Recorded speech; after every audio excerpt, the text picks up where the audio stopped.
ಕೈ ಬಿಡು ಆಮೇಲೆ ಮಾಡೋದು ಬಿಟ್ರಪ್ಪ.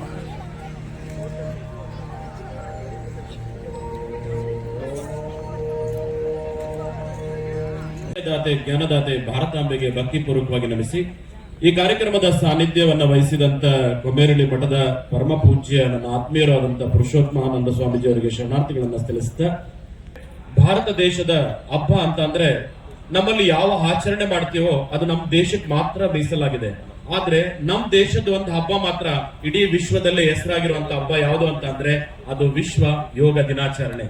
ನಮ್ಮ ಹಬ್ಬವನ್ನ ಬೇರೆ ದೇಶದವರು ಆಚರಿಸಿ ಬೇರೆ ದೇಶದವರು ಆರೋಗ್ಯವಂತರಾಗಿ ಮಾಡುವಂತ ಸಂಸ್ಕೃತಿಯನ್ನ ಕೊಟ್ಟ ದೇಶ ನಾನು ಎದೆ ತೊಡ್ಕೊಂಡು ಹೇಳ್ಕೊಳ್ತೀನಿ, ಅದು ನನ್ನ ದೇಶ, ಅದು ಭಾರತ ಅಂತೇಳಿ. ಅದನ್ನ ಕೊಟ್ಟಂತ ಹುಡುಗೆ ಇಡೀ ವಿಶ್ವಕ್ಕೆ ಪರಿಚಯಿಸುವಂತ ಮುಂದಾಳತ್ವವನ್ನು ವಹಿಸಿಕೊಟ್ಟಂತ ನಮ್ಮ ರಾಷ್ಟ್ರದ ಪ್ರಧಾನಮಂತ್ರಿಗಳಾದಂತ ನರೇಂದ್ರ ಮೋದಿಜಿ ಅವರಿಗೆ ನಿಮ್ಮೆಲ್ಲರ ಪರವಾಗಿ ನಾನು ಅಭಿನಂದನೆಗಳನ್ನ ಹೇಳಲಿಕ್ಕೆ ನಾನು ಬಯಸ್ತೀನಿ. ನಾನು ಈ ಸಂದರ್ಭದಲ್ಲಿ ಒಂದ್ ವಿಚಾರ ಏನಂತ ಅಂದ್ರೆ ಎರಡೇ ಪ್ರಶ್ನೆ ನಾನು ಕೇಳೋದು. ಒಂದೇನಂತ ಅಂದ್ರೆ ನಿಮ್ದು ಅಂತ ಏನು ಅಂತ ಕೇಳಿದ್ರೆ ನಿಮ್ಮ ತುಂಬಾ ಅಂದ್ರೆ ನಿಮ್ ಜೊತೆಲಿ ಪಾರ್ಟ್ನರ್ಶಿಪ್ ಯಾರು ಅಂತ ಕೇಳಿದ್ರೆ ನಾವು ಯಾರ್ಯಾರಿಗೆ ಬಿಸ್ನೆಸ್ ಅಲ್ಲಿ ಪಾರ್ಟ್ನರ್ಶಿಪ್ ಅಂತ ಹೇಳ್ತೀವಿ, ಮನೆಯಲ್ಲಿ ಪಾರ್ಟ್ನರ್ಶಿಪ್ ಅಂತ ಹೇಳ್ತೀವಿ. ಆದ್ರೆ ನನಗೆ ಅನ್ಸೋದು ಏನಂತ ಅಂದ್ರೆ ನಮ್ ಪಾರ್ಟ್ನರ್ಶಿಪ್ ನ ನಾವು ಹೆಂಡತಿ ಅಂತ ಕೇಳ್ತೀವಿ, ಇಲ್ಲ. ಹಾಗಾಗಿ ಗಂಡನ ಅಂತ ಕೇಳಿದ್ರೆ ಇಲ್ಲ. ಹೋಗ್ಲಿ, ನಾವು ಬಿಸ್ನೆಸ್ ಅಲ್ಲಿ ಪಾರ್ಟ್ನರ್ಶಿಪ್ ಆಗಿರ್ತಾರಲ್ಲ ಅವ್ರ ಅಂತ ಕೇಳಿದ್ರೆ ನಾನು ಇಲ್ಲ ಅಂತ ಹೇಳ್ತೀನಿ. ಹೋಗ್ಲಿ, ಫ್ರೆಂಡ್ ಇಲ್ಲ ಅಂತ ಹೇಳ್ತೀನಿ.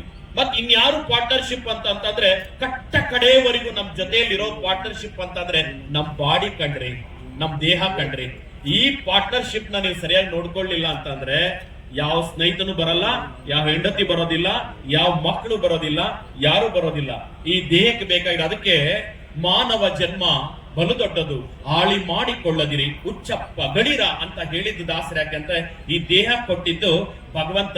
ಆ ಭಗವಂತ ಕೊಟ್ಟ ಈ ದೇಹವನ್ನ ನೀವು ಚೆನ್ನಾಗಿ ಇಟ್ಕೊಳ್ಳಿ ಅನ್ನೋದಕ್ಕೆ ಬಹುಶಃ ಈ ದೇಹಕ್ಕೆ ಬೇಕಾಗಿರೋದು, ಮೈಂಡ್ ಬೇಕಾಗಿರೋದು ಧ್ಯಾನ, ಈ ದೇಹಕ್ಕೆ ಬೇಕಾಗಿರೋದು ಯೋಗ, ಹಾಗೆ ಪ್ರಾಣಾಯಾಮ ಬೇಕಾಗಿರೋದು ಈ ಲೆನ್ಸ್ಗೆ, ಹಾಗೆ ನಮ್ಮ ಫುಡ್ ಒಳ್ಳೆ ಫುಡ್ ತಗೊಂಡ್ರೆ ಹೊಟ್ಟೆಗೆ ಒಳ್ಳೇದು ಅನುಕೂಲ ಆಗ್ತದೆ. ಇದಕ್ಕೆ ನಾವು ಬೇಕಾಗಿರೋದು ಇದ್ಯಾವ ಪುಸ್ತಕನೂ ಓದ್ಬೇಕಾಗಿಲ್ಲ. ಸಹಜವಾಗಿ ನಮ್ ದೇಹನ ನಾವು ಪ್ರೀತಿಸ್ಬೇಕು, ಗೌರವಿಸ್ಬೇಕು. ಆ ದೇಹಕ್ಕೆ ಬೇಕಾಗಿರೋದನ್ನೆಲ್ಲಾನು ನಾವು ಸರಿಯಾದ ರೀತಿ ಆಯಾಮವನ್ನ ಮಾಡೋದಕ್ಕೋಸ್ಕರ ಬೇಕಾಗಿದೆ ಯೋಗ. ಇನ್ನೊಂದೇನಪ್ಪಾ ಅಂತಂದ್ರೆ ನಮ್ಗೆಲ್ಲ ಕಡೆನೂ ಸಂದರ್ಭದಲ್ಲಿ ನಮ್ ಜೊತೆಲಿ ಏನಂತ ಅಂದ್ರೆ ನಮ್ದು ಅಂತ ಏನಿದೆ ಅಂತಂದ್ರೆ ಟೈಮ್ ಮಾತ್ರ. ನಿಮ್ ಟೈಮ್ ಇದೆಯಲ್ಲ, ನಿಮ್ಮ ಟೈಮ್ ಅನ್ನ ನಿಮ್ಮ ಯೋಗಕ್ಕೆ ಕೊಟ್ಕೊಳ್ಳಿ, ನಿಮ್ಮ ದೇಹಕ್ಕೆ ಕೊಟ್ಕೊಳ್ಳಿ. ನಿಮ್ಮ ಜೀವನ ಚೆನ್ನಾಗಿದ್ರೆ ಮಾತ್ರ ಸಾರ್ಥಕತೆ ಪಡೆಯೋಕೆ ಸಾಧ್ಯ. ಯಾಕೆ ಅಂತಂದ್ರೆ ನೀವು ಬದುಕಿದ್ರೆ ಎಲ್ಲ. ಬಹುಶಃ ನಿಮ್ಗೆಲ್ಲ ಗೊತ್ತಿದೆ, ಸತ್ತಾಗ ಹಾರಾಕಕ್ಕೆ ಹೋಗ್ತೀವಲ್ಲ, ಅವಾಗ ಬಾಡಿ ನೋಡ್ತೀವಿ, ನಮ್ ಬೇಸರ ಅನಿಸ್ತದೆ. ಆದ್ರೆ ಆ ಒಂದು ಬಾಡಿ ನೋಡಿದಾಗ ನಮ್ ಬದುಕಿದ್ದಾಗ ನಾವು ಆರೋಗ್ಯವಾಗಿರ್ಬೇಕು ಅನ್ನೋದೇ ಬಹಳ ಮುಖ್ಯವಾಗಿದೆ. ಇವತ್ತು ಯೋಗ ಶಾಸ್ತ್ರ ಅನ್ನೋದು ಭಾರತದಲ್ಲಿ ನಮ್ಮನ್ನ ಯೋಗ್ಯವಂತರಾಗಿ ಮಾಡೋ ಶಾಸ್ತ್ರ ಯಾವ್ದಾದ್ರು ಇದೆ ಅಂತಂದ್ರೆ ಅದು ವಿಶ್ವದಲ್ಲಿ ಅದು ಯೋಗ ಮಾತ್ರ. ಅದಕ್ಕೆ ಹೋದ್ಸಲನು ಹೇಳಿದ್ದೆ, ನಮ್ಮ ಶಿಕ್ಷಣದಲ್ಲಿ ನಮ್ಮ ಮಕ್ಕಳಿಗೆ ಮಾನಸಿಕವಾಗಿ ಒದ್ದಾಡ್ತಾ ಇದ್ದಾರೆ, ಅವ್ರಿಗೆ ಬೇಕಾಗಿದೆ ಯೋಗ ಶಾಸ್ತ್ರ. ಅದಕ್ಕೆ ರಾಜ್ಯ ಸರ್ಕಾರ ಆಗ್ಬೋದು, ಕೇಂದ್ರ ಸರ್ಕಾರ ಆಗ್ಬೋದು, ನಮ್ಮ ಮಕ್ಕಳಿಗೆ ಕಡ್ಡಾಯವಾಗಿ ಯೋಗ ಮತ್ತು ಪ್ರಾಣಾಯಾಮ ಮತ್ತು ಧ್ಯಾನವನ್ನ ತರಬೇಕು. ಒಂದು ಅರ್ಧ ಗಂಟೆನಾದ್ರೂ ಆ ಮಕ್ಕಳಿಗೆ ಟೈಮ್ ಟೇಬಲ್ ಸೇರಿಸಬೇಕು ಅನ್ನೋ ಮಾತನ್ನ ನಾನು ಈ ಸಂದರ್ಭದಲ್ಲಿ ಮನವಿ ಮಾಡ್ಲಿಕ್ಕೆ ನಾನು ಬಯಸ್ತೇನೆ.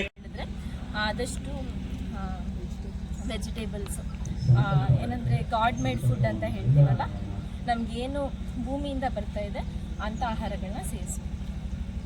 ಪ್ರತಿಯೊಬ್ಬ ಮಕ್ಕಳಿಗೂ ಇದು ಮುಖ್ಯವಾಗಿರ್ತದೆ. ಪ್ರತಿಯೊಬ್ಬರಿಗೂ ಮಾಡಬೇಕು. ಎಷ್ಟು ಅವರ್ ಮಾಡಬೇಕು ಡೈಲಿ ಬೇರೆಯವರು?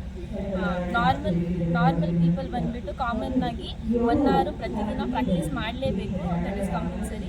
ಸೊ ಆಸನ ಅಭ್ಯಾಸ ಮಾಡೋಕ್ಕಿಂತ ಮುಂಚೆ ಫಸ್ಟ್ ಬಾಡಿನ ಫ್ರೀ ಮಾಡ್ಕೋಬೇಕು, ಚಾಲನ ಕ್ರಿಯೆಗಳನ್ನ ಅಭ್ಯಾಸ ಮಾಡಿ ಆಮೇಲೆ ಆಸನ ಸ್ಥಿತಿಗೆ ಹೋಗಬೇಕು.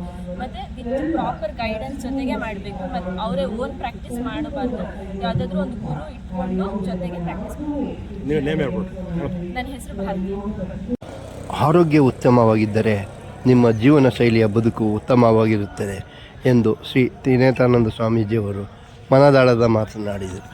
ಆರೋಗ್ಯ ಭಾಗ್ಯವೇ ನಮ್ಮ ಜೀವನದ ಕಾಯಕ. ಈ ಕಾಯಕವನ್ನು ಉಳಿಸಿಕೊಂಡರೆ ಆ ಕಾಯಕ ನಮ್ಮನ್ನು, ನಮ್ಮ ದೇಹ ಉಸಿರಿರುವ ತನಕ ನಮ್ಮ ಜೀವನ ಶೈಲಿಯನ್ನು ಸರಿಯಾಗಿ ಹತೋಟಿಯಲ್ಲಿ ಇಟ್ಟುಕೊಳ್ಳುತ್ತದೆ ಎಂದ ಸ್ವಾಮೀಜಿ.